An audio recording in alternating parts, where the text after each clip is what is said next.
So I got this walker and had to put it together. It only took me about 15, 20 minutes to put together, but it's one of those walkers that you can, walk with and then sit on when you need a little break.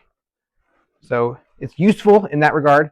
Also, it is adjustable, so if it's not the right height for you, you can adjust these knobs here, pull out these poles, and then put it back in at the height that you want. So you can do that there, and you can also do it up here to adjust this part as well, how far the handles stick up. A few things that I noticed about it.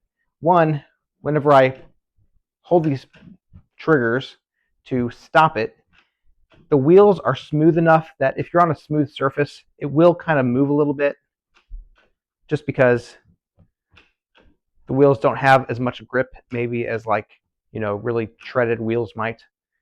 But the brakes do work.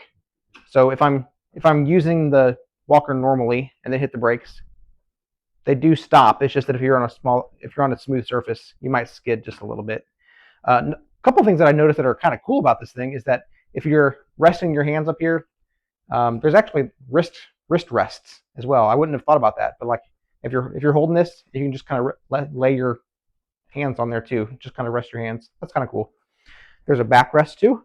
So when you sit down, there's a nice backrest that has some give to it, nice and cushiony, and the seat itself has some cushion, so it feels nice and comfortable as well. Underneath, there's actually a basket, so you can hold a few things. Does the seat lift up? The seat does lift up, yeah. So you can hold some stuff in the basket. That way you don't, obviously if you have your hands full as you're pushing this thing, you have your hands full. So you have a spot there that you can carry some stuff.